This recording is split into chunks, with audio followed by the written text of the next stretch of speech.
Good morning, everyone. It is a really beautiful day in New York City today, and we have some really good news today, and I want to start with something I experienced last night that was just wonderful. I went and greeted the audience at the show A Perfect Crime, and this is important, this is momentous, because here was an example of the shape of things to come, the theater coming back in New York City, a show that has been running since 1987, longest play ever in New York City history, a show that kept going after 9/11, after the Great Recession, but got held back for the first time by COVID. And the actors had not been on the stage since March 15th, 2020. And now, for the first time, they were coming back, and there was such energy in the audience. Careful, smart plan in place. We worked, and everyone associated with the show worked with Actors Equity to come up with a safe and smart plan for the actors, for the audience. I want to thank Actors Equity for their commitment to bringing this show back, but doing it the right way. And that's so important because the energy that folks were feeling about the theater coming back, it was palpable.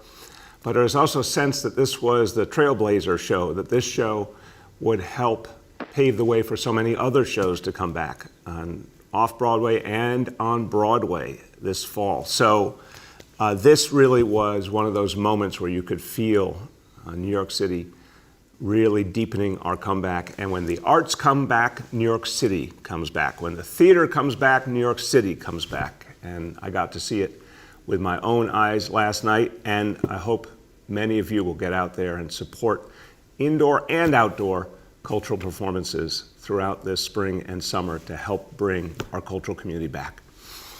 Now, let me talk about where we stand on vaccination, because nothing will help us come back more than vaccinating more and more New Yorkers. And here's a good news moment as well. Last Friday, just a few days ago, we set the all-time record for New York City for a single day. Since we started these vaccinations months ago, we hit our highest number of vaccinations for a single day on Friday. 106,527 vaccinations in one day. In one day, a really strong effort.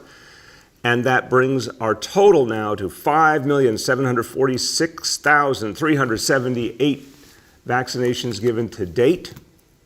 Now, we have more to do, so we see this system is working. Lots and lots of vaccination sites, over 600 around the city. The grassroots sites are working. People want vaccination in their own neighborhood, places they know. Now we're going to go farther and farther to reach more and more people and make this a key to our recovery. One of the things we did over the weekend, we're really excited about it, was provide walk-up appointments for anyone 50 years old or older. Very different approach to what we did previously, but one we're increasingly excited about. We had more than 30 sites around the city, and we are very hopeful that this is also the shape of things to come, that walk-up vaccination will be more and more possible, because what could be easier than that? This is something we're working on, we're experimenting with, but we certainly hope to expand going forward. And again, great that it's happening at so many sites right now for so many New Yorkers.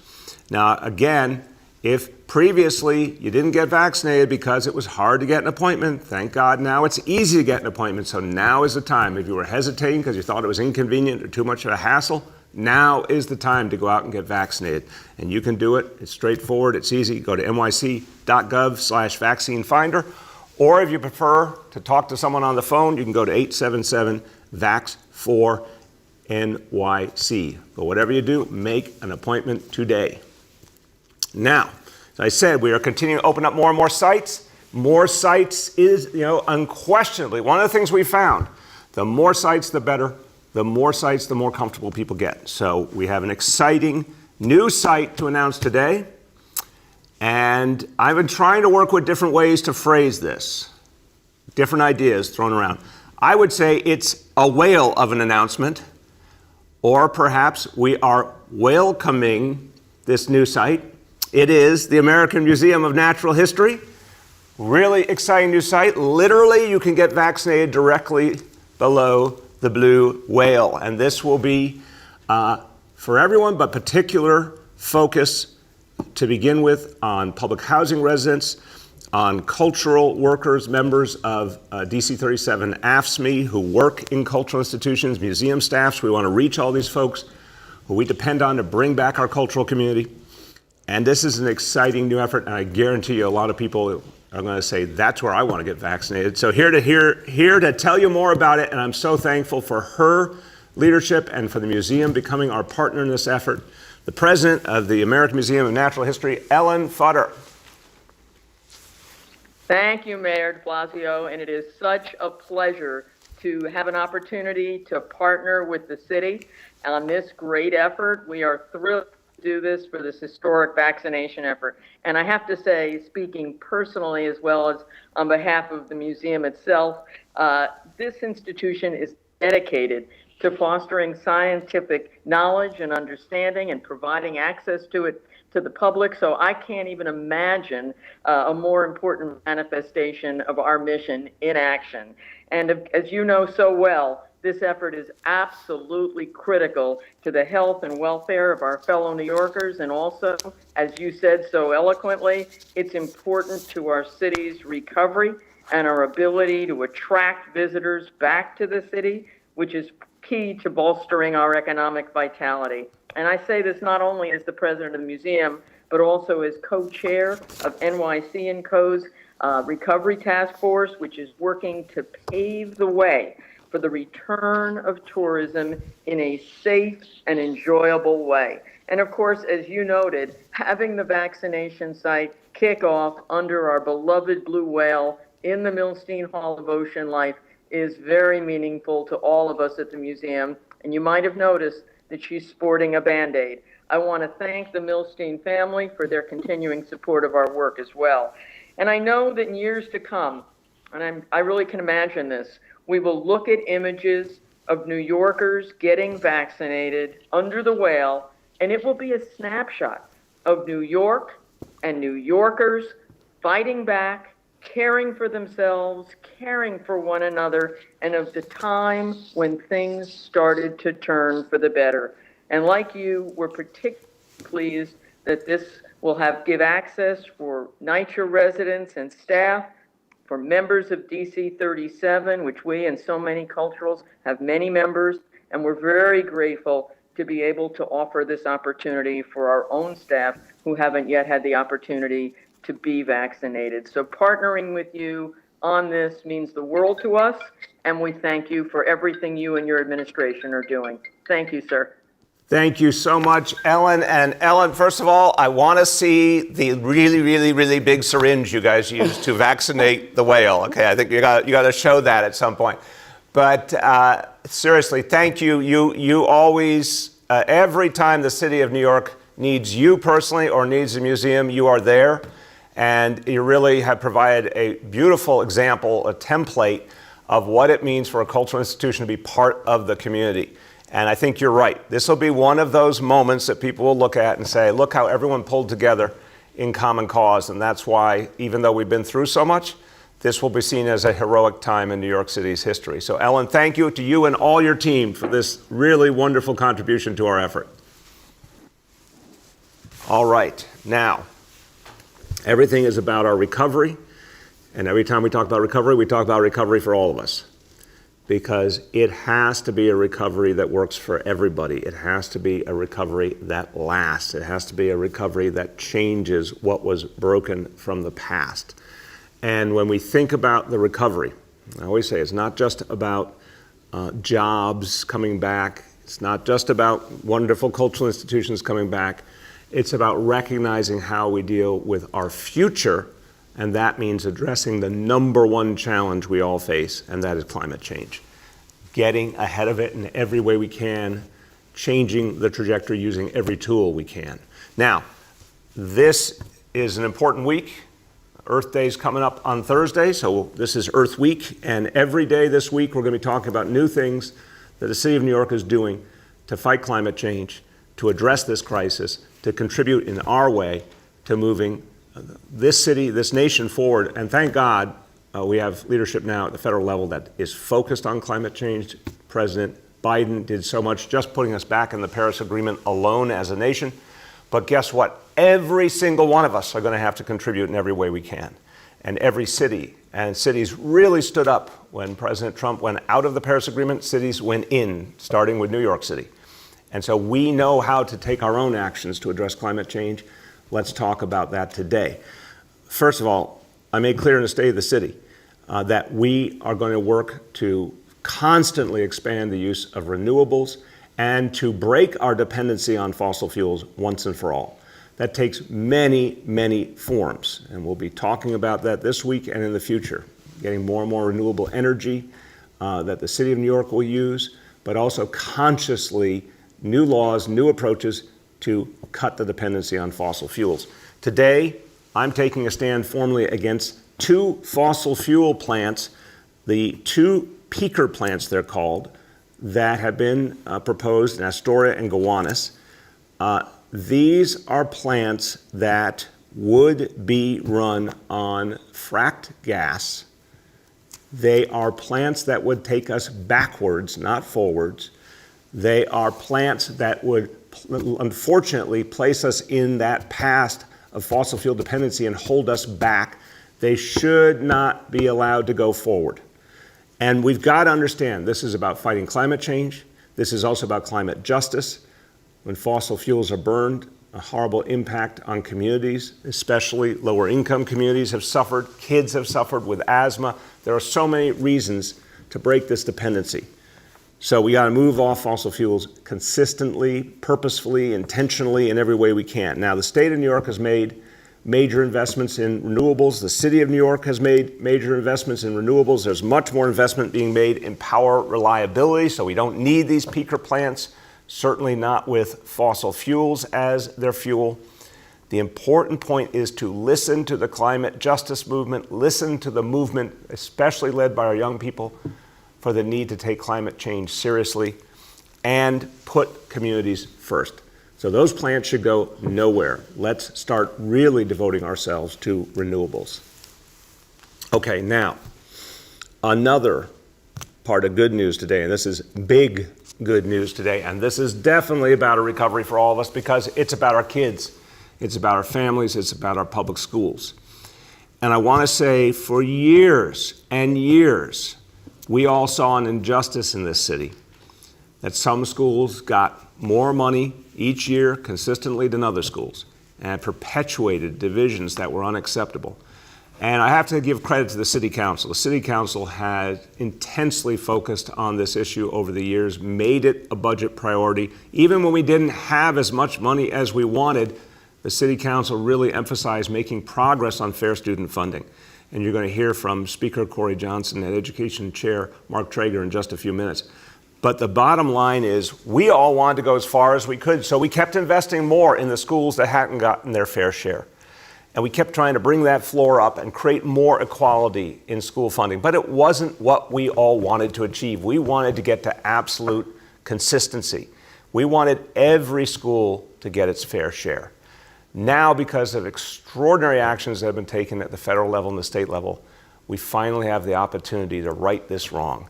And from this point forward, every New York City public school will get 100% fair student funding. That will now be the standard for every single school starting in the school year that begins in September.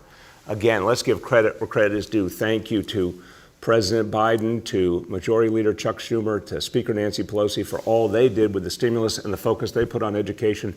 But I have to give extraordinary, profound thanks to Majority Leader Andrea Stewart-Cousins and Speaker Carl Hastie for doing something that many thought was impossible, for remembering that the Campaign for Fiscal Equity case was decided in favor of the students and families in New York City, and yet those students, those families never got their fair share of the funding.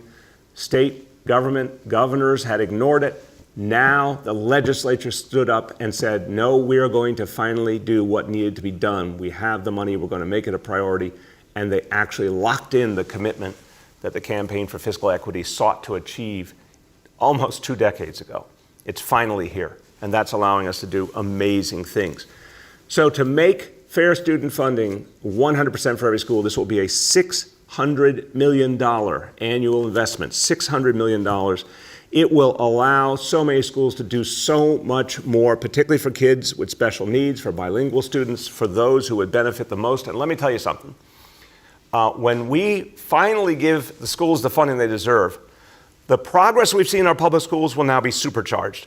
In the last few years, we've seen the highest graduation rates we've ever had in the history of New York City. In the last few years, we've seen the lowest dropout rates. We've seen consistently improved student performance, and the quote-unquote achievement gap has been closing. We're seeing more equality among students of all backgrounds, and that's crucial. And we see rising college enrollment for kids coming out of New York City public schools. That was before we had 100% fair student funding. Now we have it. It is going to make a huge difference. This will be one of the best examples of what a recovery for all of us will mean for New York City. I'm excited, but someone who's even more excited. Here with me today, our Chancellor, and she has been waiting for this moment her whole lifetime as an educator, and it is finally here. My pleasure to introduce Chancellor Bisha Ross Porter. There you go. That's it. This is the best news ever. Thank you, Mr. Mayor. Thank you so much to the state legislature and the city council for making this moment possible. This is my favorite announcement to make. It's an announcement that signals a historic moment in investing in New York City public schools. For years, our students were shortchanged, not millions, but billions of dollars. And thanks to this administration's advocacy and support, and the support of so many others, including our state legislature, including our city council members, including families and students and educators who've gone to Albany to fight for so many years, the state has started to phase in these funds, and we are giving them directly to our schools. With these new resources, next year, all schools, every single New York City public school will receive their fair student funding entitlement. This means all community school districts will receive 100% of fair student funding. And as the chancellor, who never forgets what it means to be a principal, I know what this means for schools. I know the tremendous work that our school leaders will do to make sure every single dollar hits every single classroom. Providing every school with 100% of their fair student funding allocation is something that's never been done before and will give even more support to our school communities. Principals can use this money to hire staff, materials, supplies, and more at a time when our students need an incredible amount of academic and social emotional care. I can't think of a better way to use this money or a time when it was most needed. And I thank the elected officials, again, in the state legislature who included this in their budget, have prioritized this for years, and the dedicated advocates, community leaders, and the city council for their continued advocacy. This will kickstart our recovery like no other. Our primary equity initiative is going to be about prioritizing putting money where it's needed most, and that's in our school system. And so I want to thank everyone for this moment. I'm so excited that I get to be a part of this moment. And with that, I'll turn it back over to you, Mr. Mayor. There you go. You are Agreement. Agreement. We don't. Yeah, this is the old school way, and you're so much more up to date. Everybody. Running joke with the Chancellor and I. Okay. It's a great moment. And again, giving credit where credit is due, the City Council's been fighting for this for years. And since Speaker Corey Johnson became the leader of the City Council, every year he pushed this personally and said this has to be a budget priority. We made a lot of progress. Now we can make the greatest progress. And I want to thank the Speaker for every step along the way, believing we could get to this day. So join the celebration. Speaker Corey Johnson. Thank you, Mr. Mayor. Good morning. As you've talked about day after day, month after month over the last year, the COVID-19 pandemic has devastated our city in so many ways. We've lost over 31,000 loved ones and friends and neighbors. And New Yorkers have lost countless jobs and beloved small businesses. And as the Chancellor knows, and as you know, our students and parents and teachers have endured one of the most difficult academic years in New York City history, and they've overcome the many challenges of remote learning, canceled extracurricular programs, and extreme social isolation. And sadly, the disheartening inequities in our education system during this time were exacerbated in so many ways. But fair student funding seeks to eliminate these inequities that have existed within our system for decades. And that is why the City Council has spent years pushing for an increase in fair student funding. One of our proudest achievements as a body was working with you before the executive budget going into fiscal year 2019 and coming to an agreement, having a $125 million increase in fair student funding, which showed the administration and the council's deep commitment to increasing fair student funding. We made it a priority in our budget response again this year. Just a couple of weeks ago, we issued our budget response and we called for 100% of fair student funding. And we have to be laser focused on ending inequities. And there is no better place to start than our schools. So I want to thank you, Mr. Mayor, and your team and the Chancellor. I know how strongly you feel about offering quality education to our kids in this city, from universal pre-K to 3K, two shining examples of this. So I know that today must be especially gratifying for you. I also want to give a huge and well-deserved thanks to my colleagues in the council, the chair of our education committee, Mark Traeger, and the chair of our finance committee, Danny Drum. They are both former educators who have spent years working towards making today a reality. And as you said, Mr. Mayor, we really have to give thanks to Majority Leader Andrea Stewart-Cousins and Speaker Carl Hastie for finally fulfilling the pledge, which was part of the Campaign for Fiscal Equity, the court decision that came down almost 2 decades ago, and our friends and allies in Washington, President Biden, Majority Leader Schumer, and Speaker Pelosi. This is a historic day. And just to be clear for folks to understand what this means is that now principals can hire additional teachers with this money. They could put money towards an art teacher. They could put money towards a music teacher. They could hire an additional guidance counselor or social worker in their school. This is a really important pot of money that could go towards sporting activities or art supplies. This is a historic milestone for our city. So I am really, really grateful to be here with everyone today to make this announcement. Last year, when our city was in a really painfully turbulent economic moment and we were not getting help from Washington in the way that we needed under the former administration, there was a $100 million cut that was put on the table as part of the executive budget. And we worked together, the administration, Councilmember Traeger, Councilmember Drum, myself, and the rest of the council. We worked together with the mayor and we restored that money. We restored that $100 million cut last year so it didn't go through, which built on the $125 million we secured earlier. So now to go above $600 million to get to 100% fair student funding is really a historic achievement, and it is going to have a real impact in the lives of students and teachers and principals and school communities all across the city. The motto that I learned from my mother, do the most good for those who need it the most. That is what we are doing today. And I am so proud to be with the mayor and the chancellor and our education chair this morning. Thank you, Mr. Mayor, for having us for this really historic, important announcement. Thank you so much, Speaker. And listen, your mom's right, first of all. And second of all, this is a tale of persistence. You and your colleagues in the council persisted in believing this was something that had to be achieved, could be achieved. Carl Hastie, Andrea Stewart-Cousins persisted.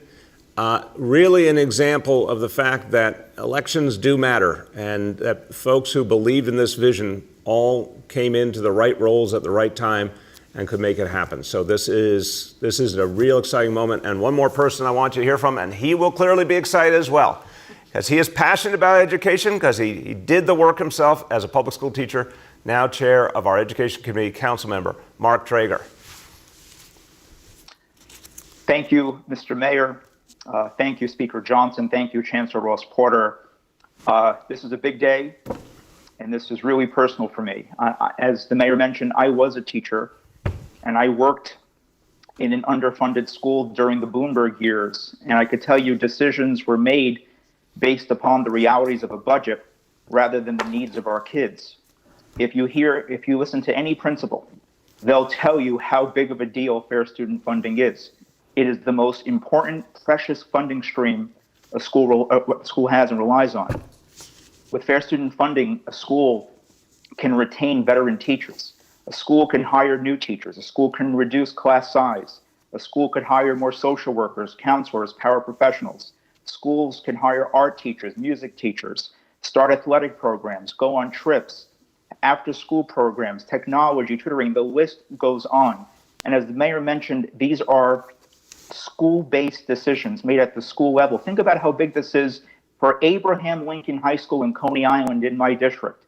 This signals a 10% increase. 10% increase means a $2.1 million increase to Lincoln's budget. Think about the new opportunities and the new possibilities. This is a turning point in our school system. So thank you, Mr. Mayor. Thank you to Chancellor Ross Porter, Speaker Johnson, all of our partners in government and advocates who fought for this. And Mr. Mayor, I have to say, I hope you and the Speaker continue to ride the cyclone together in Coney Island. Good things happen after the cyclone. Yeah.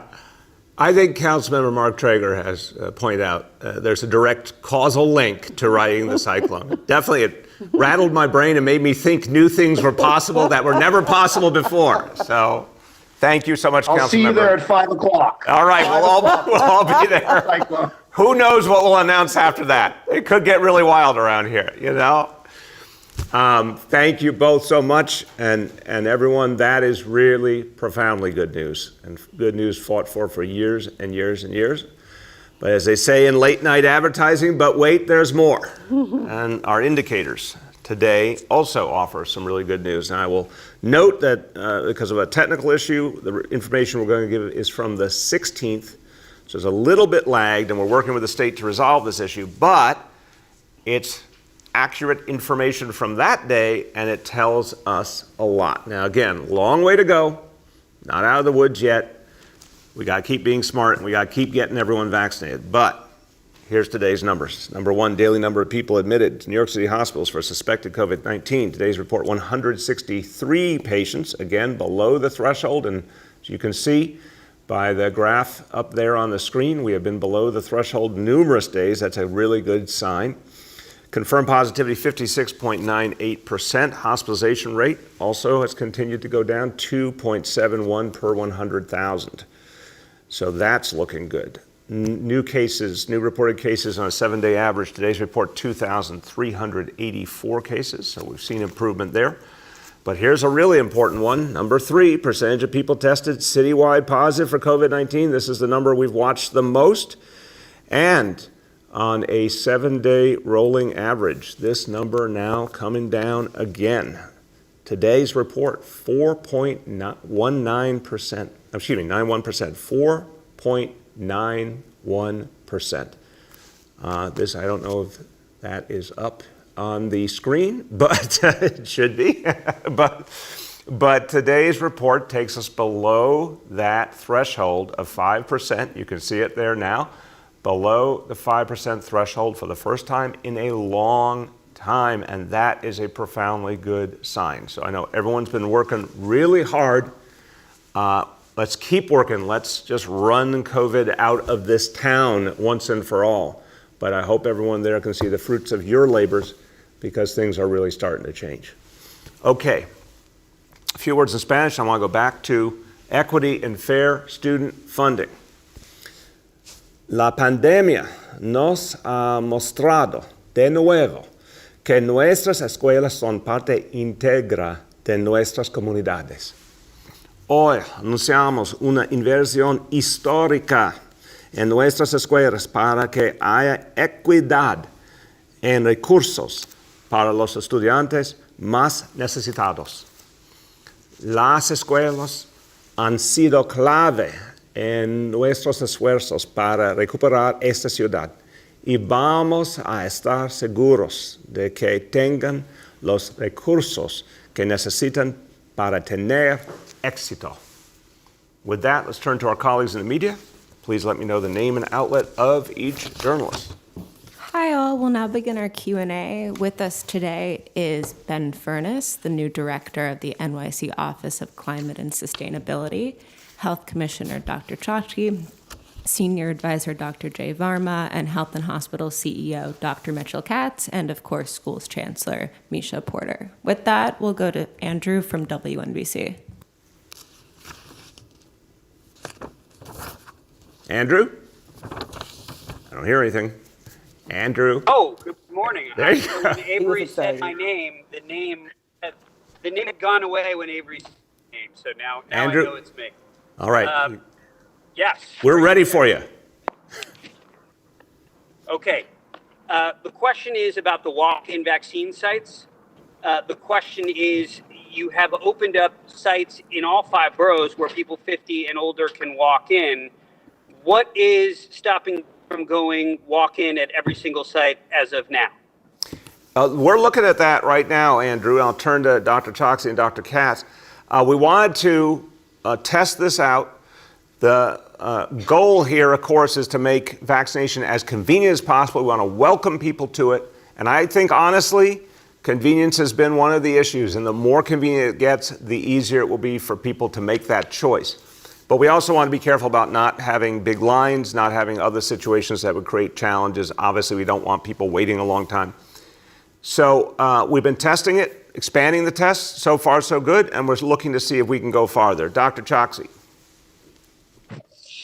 Thanks, Mr. Mayor. And just to add, yes, we had a great weekend expanding our walk-in efforts. Over 3,000 people vaccinated at city sites, taking advantage of that walk-in option. And you're going to be seeing more and more of this in the days ahead with respect to improving access to vaccination, making it easier and easier for people to get vaccinated. Amen. Dr. Katz, would you like to add? We already in health and hospitals allow when patients have visits on the same day, we enable them to go down and get vaccinated at our centers. So we very much believe that making it easy is a great way to get all New Yorkers vaccinated. Thank you, sir. Thank you. Go ahead, Andrew. Second question has to do with schools, and since Chancellor there, maybe she can clarify this. On Friday, there were principals sending letters to parents saying this 3-foot rule may not happen, expanded 5 days on the 26th may not happen. As a result, there's a lot of confusion out there about whether on April 26th you are essentially going to 5 days a week citywide. So maybe the Chancellor can... Let me start, and I'll turn to the Chancellor. Look. Next week. Yeah, Andrew, first of all, I haven't seen these letters you refer to, but I want to emphasize we want clear and consistent communications with our parents. What we're saying very clearly is for the kids in middle and high school are coming in, that's still the 6-foot rule. That's according to the CDC, but we can accommodate those new kids coming in from the opt-in, and we want as many as possible to be 5 days a week. For kids in elementary school, what's going to happen in some schools, they can do 6 feet and still achieve 5 days a week and accommodate every kid. That's great. Where 3 feet is necessary, that's absolutely appropriate to do. We want school communities to talk to their parents, to work out plans, make sure they're smart, obviously work with the folks who are employed in the schools. But we're quite clear, that's what we're going to do wherever it's needed. It's not needed in every elementary school, but where it's needed, we're going to do it. Chancellor. Yep, so I just want to clarify, there were 5 schools where that came up, and it was incorrect. We're working towards welcoming back the 51,000 families that have opted back into in-person learning on the 26th. We're also going to be working with our union partners. As the mayor stated, there are many schools that can welcome the students back at the 6-foot requirement. There are a few schools that will need to move to 3 feet, and so we're working with our union partners to do walkthroughs and engage our families around what that will mean for each individual school. We are sending more guidance and information to schools throughout this week, and we're sending out information and guidance last week, but that was miscommunication. We are working towards welcoming our families back into school. Thank you very much. Go ahead. Next, we'll go to Jessica from WNYC. Hi, thanks for taking my call. Also on schools, I just wanted to know if you have an update on the demographics of those who have opted in, plus the new 51,000 kids, and how many will be 5 days exactly? So, Jessica, I'll turn to the Chancellor, and if we have demographics right now, we'll share them, or else we'll get them to you as soon as we have them. But the goal here, which has been a constant goal, is keep evolving to 5 days a week for as many kids as possible. So that work never stopped happening. Obviously, in the elementary schools, having new opportunities around the 3 feet rule will help in some places. But the message has been from the beginning and continues.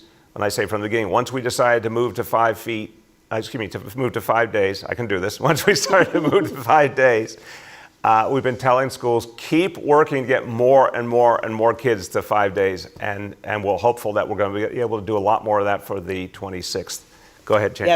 Yes, that is correct. We are continuing to work for more and more students to be in school 5 days a week. That work doesn't stop. Schools are figuring that out every single day. We don't have demographics right now because we're still working through the data, but happy to share once we have it all sorted out. Thank you. Go ahead, Jessica. Okay, thanks. And are you seeing any more signs at this point of decreasing demand for the vaccines? Jessica, I would say, look at Friday. We had our highest day ever since the vaccination effort began, 106,000. So that's a really good sign. But I do think we're going to have to do more. We've talked about this over the last week or two, more to attract people going forward. The folks most ready to be vaccinated have been vaccinated. Now we're getting into more and more folks who need a little more encouragement, need it to be a little easier, or need some more answers to feel comfortable. And that's why we're experimenting with things like the walk-ins and a much greater grassroots outreach effort, particularly in communities that need it most. So I think this is a chance now to reach a whole nother group of people, and that's what we're going to be very focused on. Next, we'll go to Michael from the Daily News.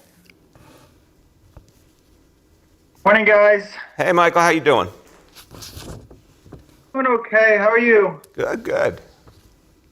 You sound tired, Michael. You sound tired. What's that about? Oh, God, it was a long weekend, Mr. Mayor. All right, well, I won't ask further questions. I'm leaving it there. Dance, I'm chauffeuring kids around a lot this weekend. Okay.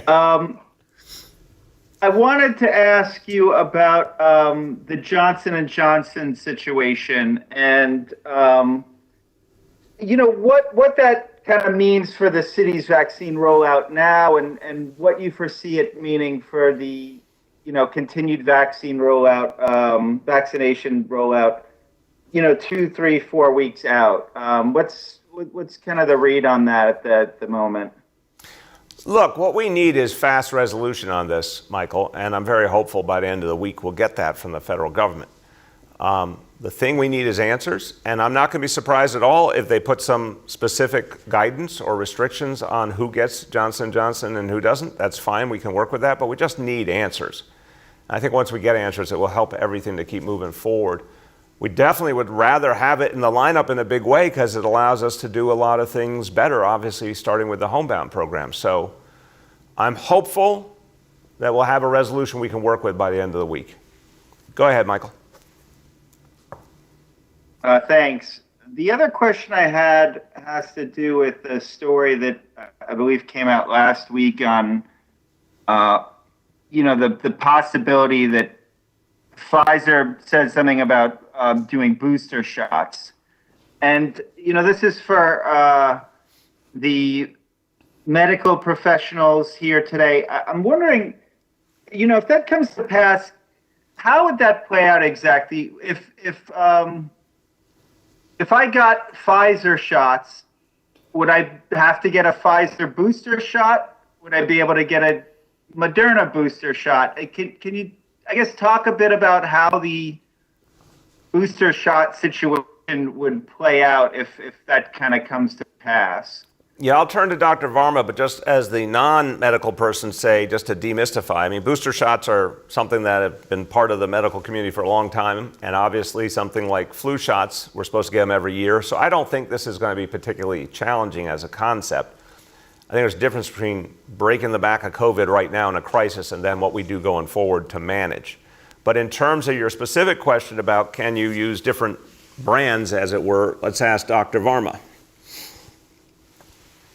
Great. Thank you very much for the question. I want to start with a couple of really critical background points. The first is that we know that the current vaccines work. They are incredibly effective at preventing infections and, even more important, preventing severe illness and death. That's number one. The second we're learning is that based on the trials that were started last year and what Pfizer and Moderna have reported publicly, is that the duration of protection lasts right now for at least 6 months. That may be longer. We don't have a time machine, so we can't accelerate, knowing how long they're going to be worked. But we know they're going to last for quite some time. So those are two really important pieces of information because it means people should get vaccinated right now.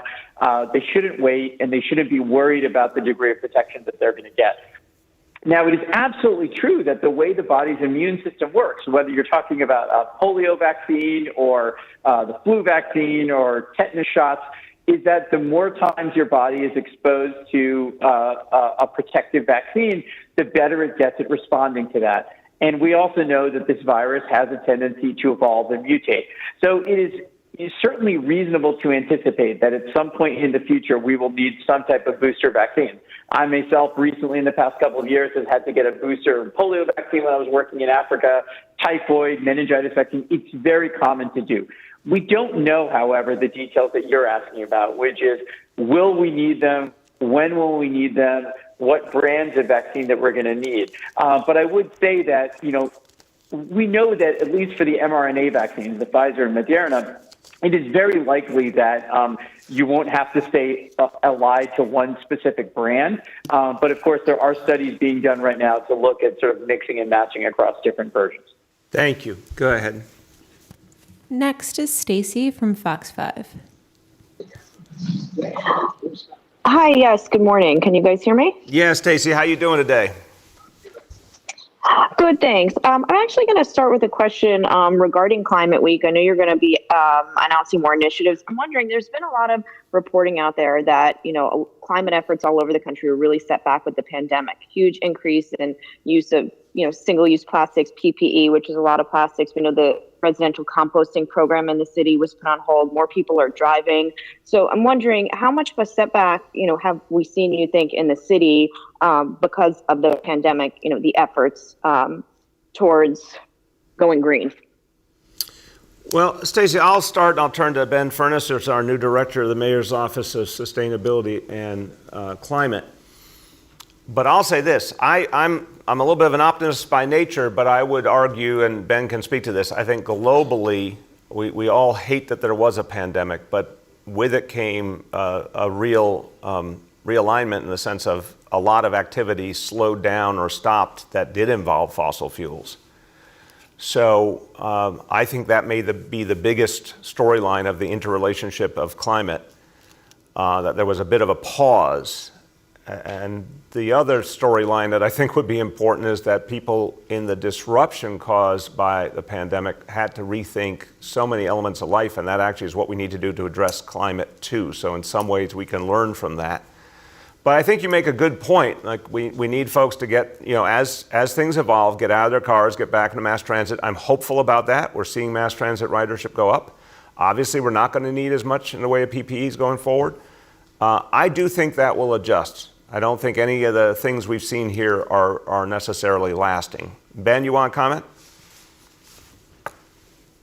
I think the only thing I would add, Mr. Mayor, is that, the next 8 months are really going to be a sprint. We can't afford to take any year off from fighting climate change, and 2021 is no exception. I'm really looking forward to working with all the partners across city government to get big things done this year. So thanks so much. Thank you. Go ahead, Stacey.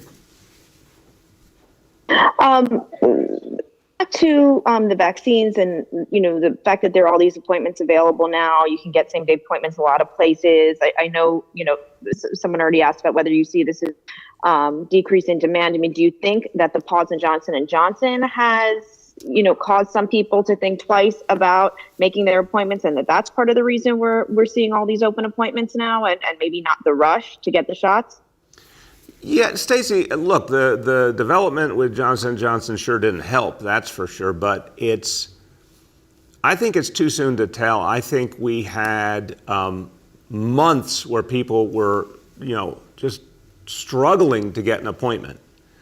And eventually the day was going to come where it became less of a struggle, and that's a good thing, right? We like the fact that people can get appointments readily, and I would argue the fact that we had our highest ever day for vaccinations is directly related to the fact that it became easier and more convenient. So I think the good news here outweighs the bad. The good news is that folks can finally get appointments when it works for them, when they feel ready, in a more convenient location. We want that. And as we experiment with the walk-ups, if that continues to be a good approach, we'll keep expanding that. But I also think that the answers on Johnson & Johnson will help a lot. I think if, as we predict, by the end of the week, we'll get some clear answers, people will acclimate to those answers, move forward. So I think this is a question we'll have a much better take on, by the end of April. Go ahead. Next is Steve from WCBS Radio. Hello, Mr. Mayor. How are you? Good, Steve. How you been? I'm all right. I wanted to take kind of another angle at the question Stacey just asked. Knowing that we have reached this kind of inflection point where supply is now meeting demand, we didn't really know when this would happen. It's coming at a point where only about 45% of New Yorkers are vaccinated. Does that at all concern you that this is where we've kind of hit that point where, it is getting a little bit easier to get an appointment, but that may show either some hesitancy or just people that aren't interested when we only have less than half of the city vaccinated at this point? Steve, I would tell you, I've been obviously studying this issue daily now for months. I think there is a lot more to play out here. People are just in the last few days getting used to the idea that appointments would be easily available. A lot of the appointment sites are brand new. People are just getting word of them. Again, the walk-up dynamic could change things profoundly. And we're going to get some answers on Johnson & Johnson. I think there's a lot more to play out. I also think, unquestionably, more sites, more local sites helps, more outreach helps, and more word of mouth helps from people who've had the positive experience. So I'm out there all the time talking to New Yorkers. I hear much more enthusiasm for getting vaccinated than I did months ago. Many fewer people questioning. Now I think it's less about questioning, more about just making the appointment connect to the person. And we have a lot of tools to do that. Go ahead, Steve. Thank you very much. And just a point of clarification, I don't know if you want to count this as a formal question or not. Do we know when the Natural History Museum site is going to be opening up? I will get you that answer in just a second, but you go on with your second question. I appreciate that. On a different topic, obviously we're anticipating some amount of protests coming up with the Chauvin trial wrapping up in Minneapolis. There's been a lot of discussion about how the NYPD's tactics are going to change as a result. We've already seen a few protests, and I think one of the overriding complaints so far is the use of helicopters by the NYPD. It seems to be somewhat antagonizing, especially some of the residents that have to deal with the noise circling overhead for hours. Obviously, it's very expensive for the NYPD to operate. Is that a strategy that you're looking at changing at all in terms of how the NYPD uses helicopters to police protests?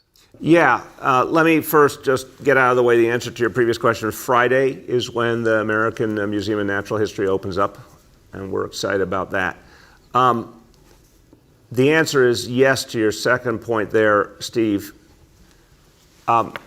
There is a place in certain situations, of course, for police to use helicopters. Sometimes they're an absolutely crucial tool. I think with protests, they should be used sparingly. I think we have another reality that, your station and other stations might have helicopters themselves, and sometimes people might be confused which one is a police helicopter versus which is a media helicopter. But I do think from the policing point of view, It should be used as sparingly as possible, and we're working with NYPD. We've been having conversations about this to make sure that's the case going forward. Go ahead. Next is Juan Manuel from New York One. Good morning, Mr. Mayor. How are you? I'm doing well, Juan Manuel. How are you? Very good, thank you. So Andrew Yang, who ran for president in 2020 like you did, is consistently topping the polls for the Democratic mayoral primary. And the New York One poll released this morning has Yang at 22%, Eric Adams at 13%, Scott Stringer at 11%, and Maya Wiley at 7%. Other candidates are polling lower. What do you make of it? And is it that New Yorkers favoring Yang are looking for drastic change after your 8 years in City Hall? I think it is April 18th, and we're over 2 months out. I checked the facts the other day. At this point in 2013, I was in 4th place. So I just think this has been a very late developing election. I don't think a lot of information has flowed yet. People have been rightfully, understandably, very focused on COVID. They're now just starting to put their attention into the mayoral race. So I don't think anyone should assume what we've seen today is what the outcome will be. It may be, but it's just way too early to tell. I do think what's going to happen from this point on, we're about to cross that 2-month mark, is more and more scrutiny. I believe all of you in the media will give scrutiny to all the candidates. I believe the public will start focusing more. And typically that changes the reality of an election a lot. So, ask me the question again as more of that has happened, and then we can assess better. Go ahead, Juan Manuel. And let me try one more time, because you do know Andrew Yang. You ran for president at the same time that he did. You were on debate stages with him as well. Do you think that the Andrew Yang topping the polls, people saying his name all over in New York, do you think it's a real phenomenon? I'm trying honestly to answer you as someone who's done this work for a long time. I really think it is too early to tell. I think he has a lot of name recognition, and that is a huge factor right now. Look, what we've been doing over these last 8 years, which is addressing inequality, investing in 3K and pre-K, changing the relationship between between the community and police, neighborhood policing, investing in affordable housing. I mean, these are things that I think are very broadly what New Yorkers want to see. I think New Yorkers are going to embrace today the announcement of 100% fair student funding in our schools. I think these are the changes. People want every action that can be taken towards equality.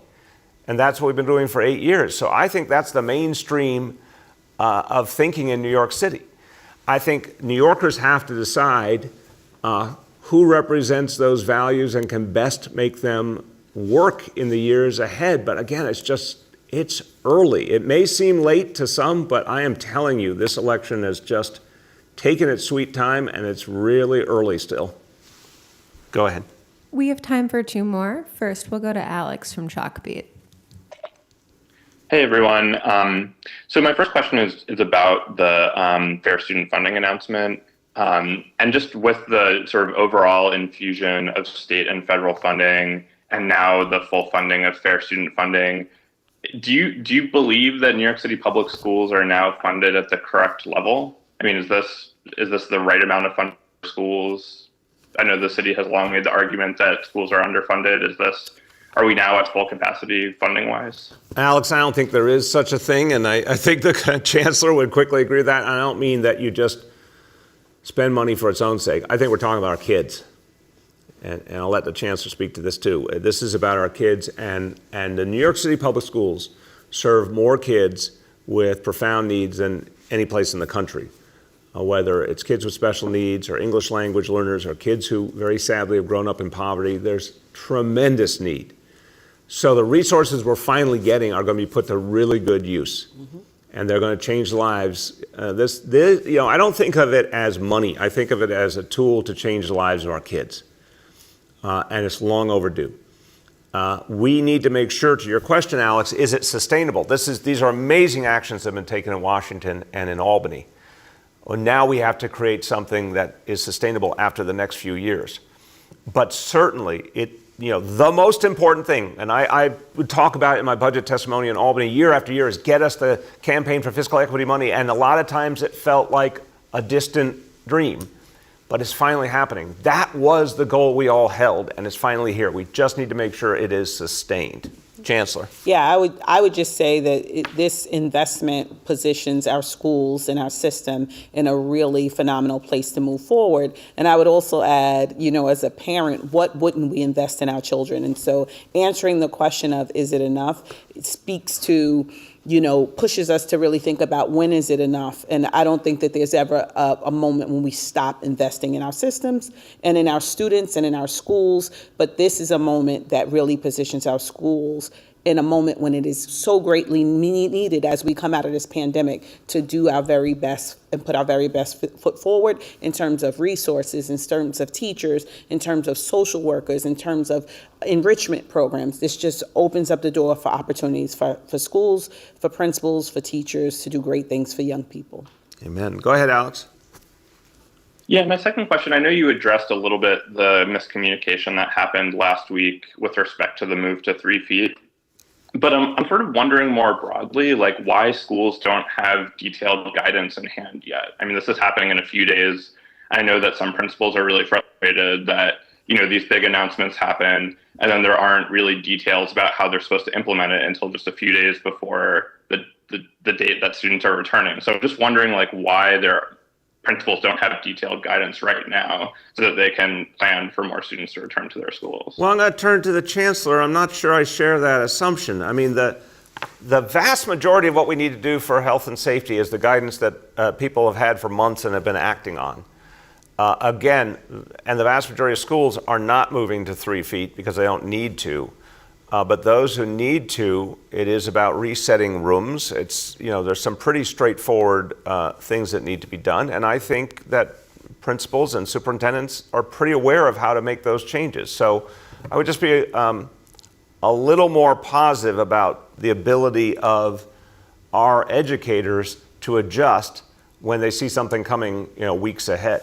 But Chancellor, why don't you speak to the guidance that's been given? So first of all, we acknowledged from the beginning that every school community is different and would approach this moment differently.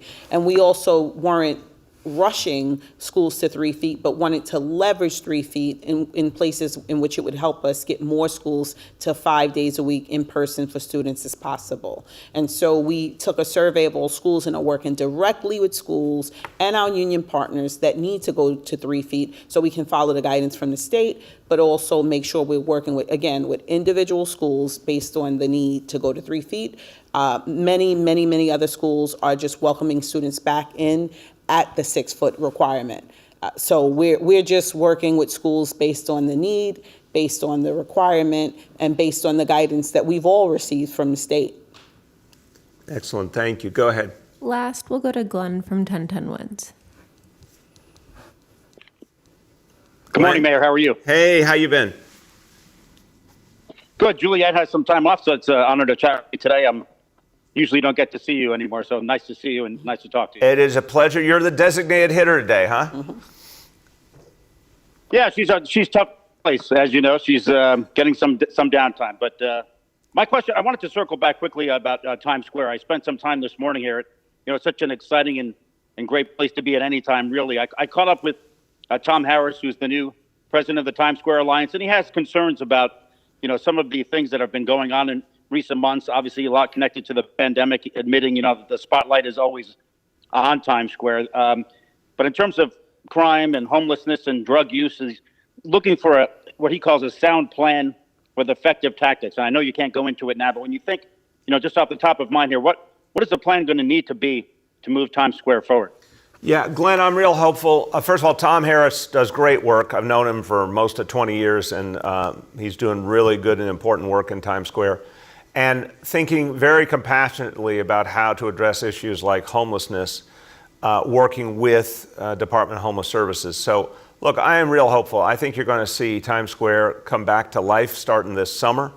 we are going to unquestionably benefit. We're all going to benefit from life coming back to normal in any way. Remember, there's been huge dislocation because of this pandemic.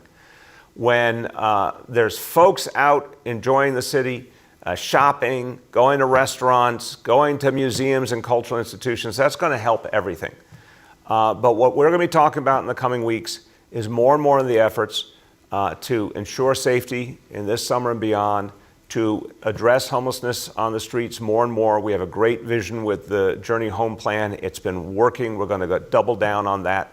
But we also want to work really closely with the business improvement districts like Tom's to ensure we hear the concerns of local store owners, that we address quality of life issues, and we're going to have more and more resources to do that. We're going to have the City Cleanup Corps, which is going to be really exciting, 10,000 strong out there cleaning up our streets, getting rid of graffiti. I think you're going to see a wonderful rebirth in Times Square this summer. Go ahead, Glenn. To circle back, this connects back to the question regarding the Chauvin matter and George Floyd. I guess what would your message be to those who do come out? As you know, the emotions and the passions involved with this case, in terms of those who do want to come out and protest, maybe in Times Square or wherever, Brooklyn and New York. What would your message be to those who are going to come out in possibly very big numbers? For everyone who was just profoundly troubled, disgusted by what happened in Minneapolis, and seeks justice and seeks change, I'd say your voices have been heard in this city and all over the country, and a lot of changes are being made right now, a lot of reforms, a lot of things we need to do different and better in the way we police communities and work with communities. And more needs to be done and more will be done. And that is achieved through peaceful protest. And so I won't prejudge anything that's going to happen this week. I'll only say if folks have feelings they want to express, do it peacefully. It does make an impact. It does make a difference.